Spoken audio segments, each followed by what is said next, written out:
Behind you! Incoming poison!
I hope freeing these half-goofers will allow them to breed again. It was a dazzling display once. The skies of Alfheim filled with their song. I imagine it's the lack of fresh light that's caused this pair to grow abnormally large. No use in having babies if there's nothing for them to feed on. Trying to protect their children from a harsh world.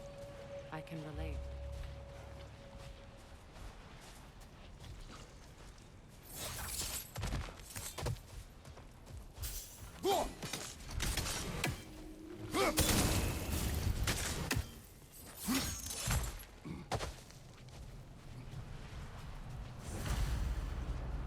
I wonder if these two comprehend the choice they face once freed. What choice do you speak of? The life cycle of the Hofgufa. In order to breed, they must pass on their light to their children. Without light, they will die. I suppose that's all any of us can hope for is that our death has purpose. That we can live on through our children. Well, given another chance, I know what choice.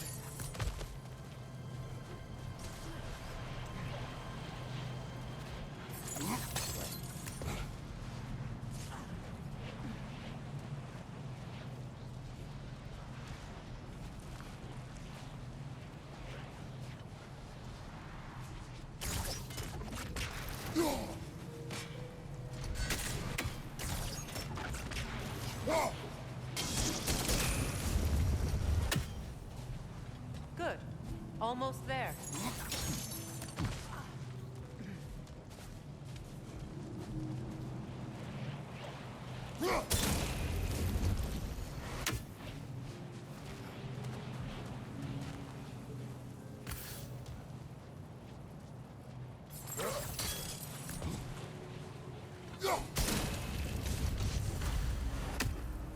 Well done. Time to set it loose. Aye, back to the surface then.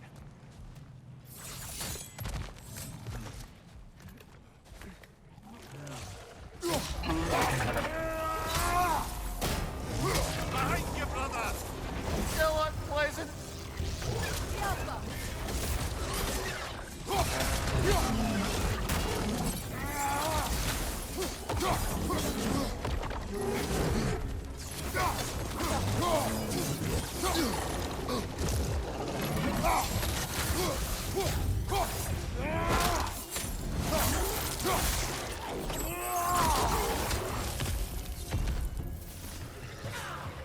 Behind you! Look out!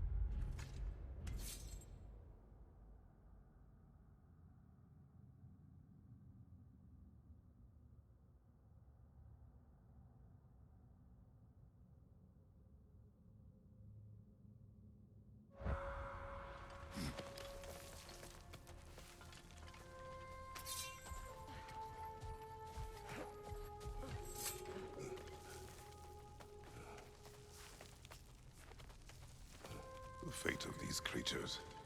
It reminds me of a story. Does it? There once was a blacksmith whose king commanded him to construct a box that could contain all the evils of the world. But no metal could hold such power. So the blacksmith used the flame of... Kratos, is this a story meant to ease my...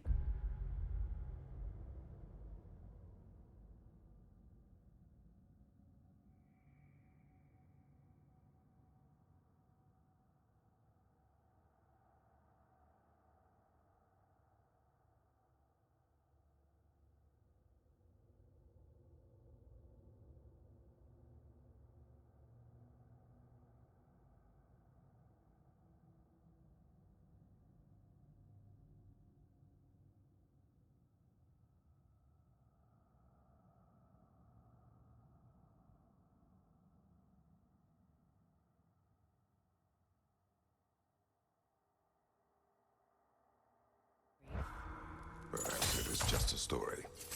A way to pass the time. I appreciate the sentiment, but... well, your stories... What about my stories? I wouldn't exactly call them a comfort. Fair. Mimir is the better storyteller. Now, don't sell yourself short, brother. You've come a long way from the days of laconic fables. It's okay. Finish your story, Kratos. The blacksmith's daughter was the key to unlocking the box. He died trying to protect her from those who would open it. Well, at least it's a relatable story.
It appears we've overstayed our welcome in Alfheim.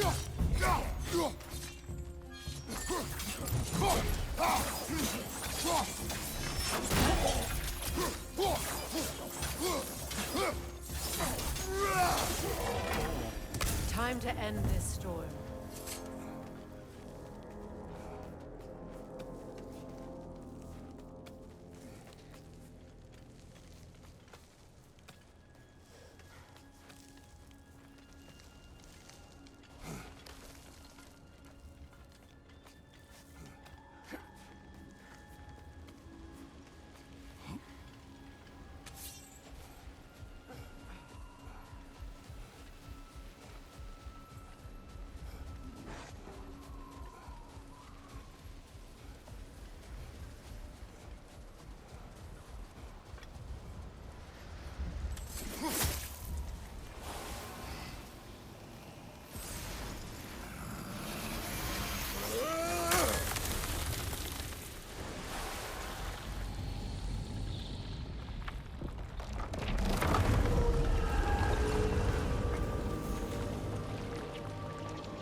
If my stories are of no comfort, take solace in knowing you did what you thought was best for your son's safety.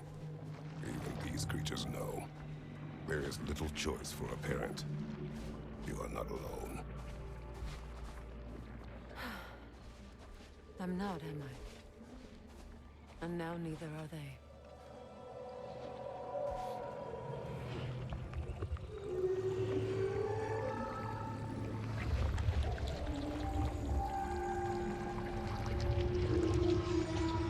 Incredible. The Song of the Sands. Well, didn't know I could get misty. It's beautiful.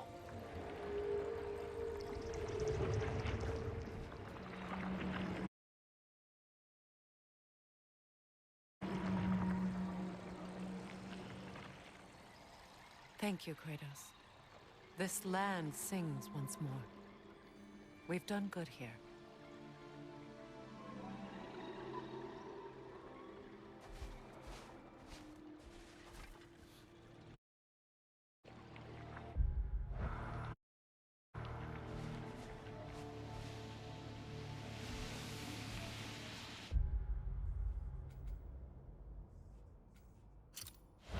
No rush to leave yet, is there? Who knows what kind of adventures await us in a freshly lit Barrens?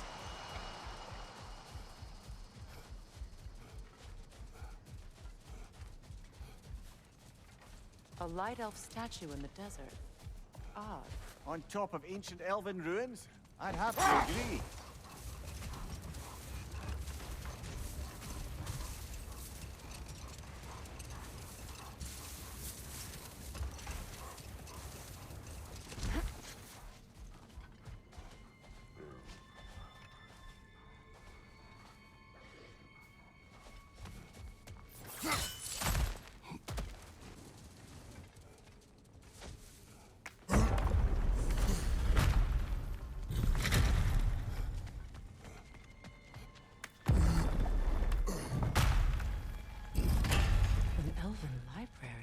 An archive of knowledge. No sign of the Light Elves. For now. Maybe they've left for the day, and we can browse at our leisure.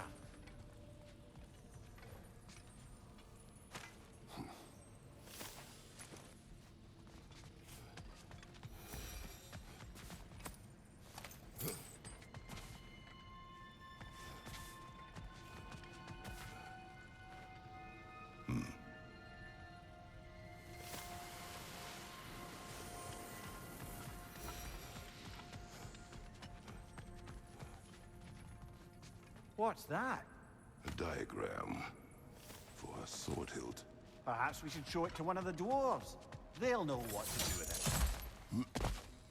These texts alone are not enough to end the Elven War. But restricting their access only serves those who wish to prolong it. Taking a page out of Odin's book. Aye. Quite the advantage for the Light Elves.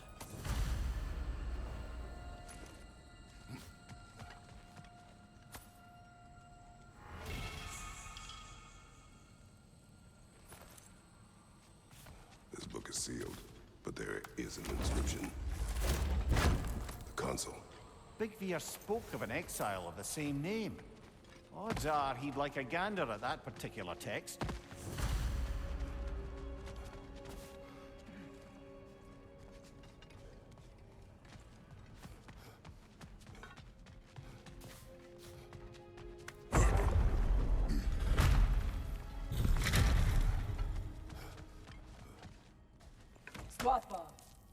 Ah, it appears the librarian would like a word. Lata Framborg. Sounds like she wants that journal back. No. Shield strike!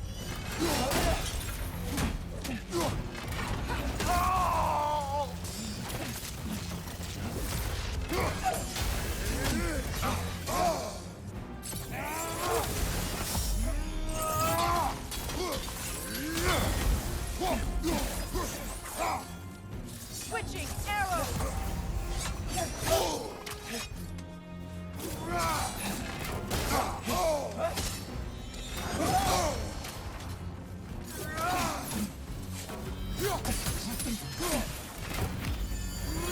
Changing arrows!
a shield strike, brother!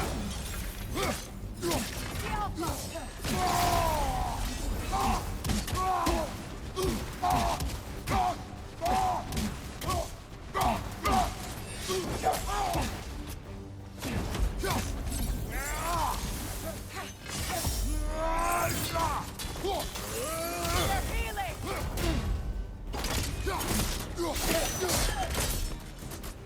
Lås Alfa. Förlåt. Jag vet. Helga brought him on. She thinks she's protecting them by hiding all this knowledge away. The elves do not need protection from their history. They need access. A new chapter awaits.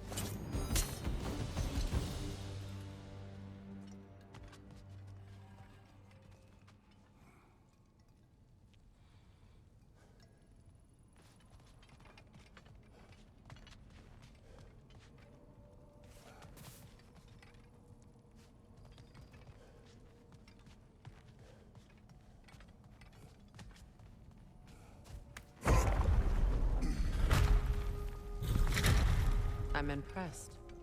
Thought you were going to end her. When last we traveled here, after Faye passed, I killed an elf of great importance.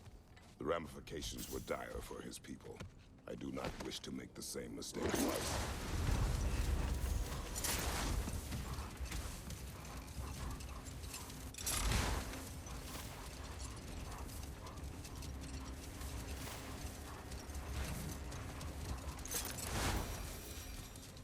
Freya, earlier you mentioned that Freyr was one of Alfheim's first visitors.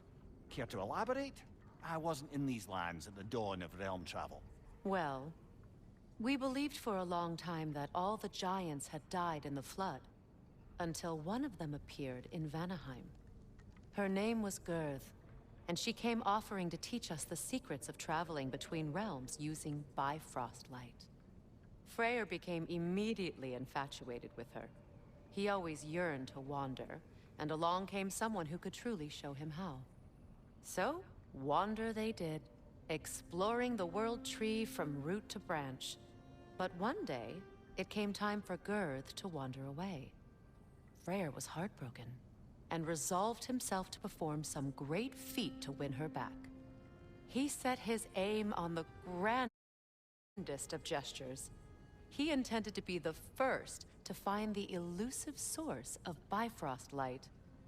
And he succeeded, although quite by accident. Freyr believed he navigated best while fortified by a potent blend of Vanir herbs. When he wandered, he wandered. And he managed to wander from the World Tree directly into the Lake of Souls. The elves have never seen anybody come out of the lake before, so it got some attention. Oh, that is bloody hilarious. I don't know whether he worked his charms at that point, or they just assumed him to be a great deity. But of course, he hadn't made this journey in search of responsibility, so he didn't stick around long. Still, the legend of his manifestation was passed along through the ages. It even endured after the Great Division, remembered by Light and Dark Elf alike. So when at last he returned, he was uniquely situated to gain the trust of both sides and help to create a truce. The problem was, both sides trusted only him, so the peace could only last as long as he stayed around to keep it. And with the long war dragging on without an end in sight, I suppose making any kind of peace was an irresistible notion for him, even if it meant having to rule.